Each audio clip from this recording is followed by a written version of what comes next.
Rappelons-nous que l'ordre divin doit être établi selon 1 Thessaloniciens 5, verset 23. Que le Dieu de paix vous sanctifie lui-même tout entier, que tout votre être, l'esprit, l'âme et le corps, soit conservé irrépréhensible lors de l'avènement de notre Seigneur Jésus-Christ. Nous avons là l'ordre divin, esprit, âme et corps.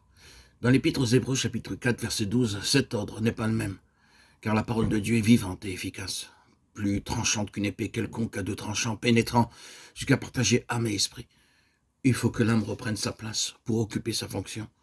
L'esprit, l'âme et le corps, cela doit s'accomplir en nous. Quel rapport y a-t-il entre cet ordre et l'Église ? Édifier et bâtir l'Église avec le Seigneur Jésus-Christ, c'est apporter la connaissance de Dieu. Plus nous apportons une connaissance du Seigneur Jésus à l'Église, plus notre croissance devient effective. Et plus nous contribuons à édifier la maison de Dieu. Nous pouvons nous trouver dans un grand rassemblement au cours duquel se produiront des conversions. Mais s'il n'y a pas de croissance, nous resterons des bébés spirituels. Alors que l'enfant de Dieu se tient sur cette base et que petit à petit, il avance pour atteindre cette séparation, il passera par beaucoup d'épreuves, de difficultés, par des temps difficiles. Malgré tout, il continuera à marcher avec Dieu. Mais l'ennemi fera tout pour interrompre cette marche. Ceux qui parviendront au bout sont ceux qui sont vus sur la montagne de Sion, selon Apocalypse 14 et 15. En Hébreux 12, nous avons l'Église telle que Dieu la désire, telle qu'elle est en Christ. C'est Sion.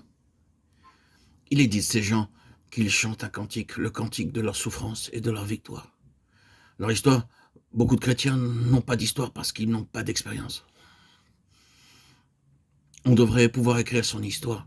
Chacun chantera son histoire, ses souffrances, ses épreuves. Tout cela donnera gloire à l'agneau, parce qu'ils n'auront pas renoncé à leur marche malgré la souffrance.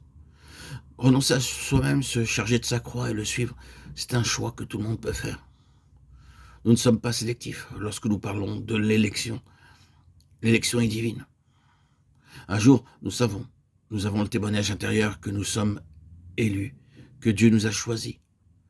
Cependant, nous ne le savons qu'à un certain moment de notre vie. Il faut d'abord que nous ayons une histoire et que de temps en temps nous fassions en priant une rétrospective devant Dieu qui confirmera cette histoire. Si nous n'avons pas d'histoire, nous n'avons rien.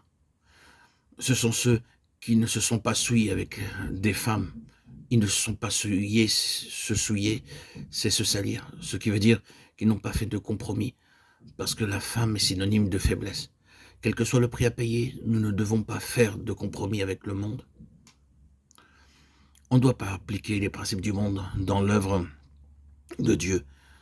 Et l'on ne devrait jamais parler d'argent. Car si Dieu est à l'origine d'une œuvre, il en assumera la responsabilité. Nous ne devons avoir aucun souci. C'est l'affaire de Dieu et non la nôtre. Mais ce que nous faisons doit venir de Dieu. Si ce n'est pas le cas, nous en serons responsables. Tout ce qui peut être fait sans la prière échouera.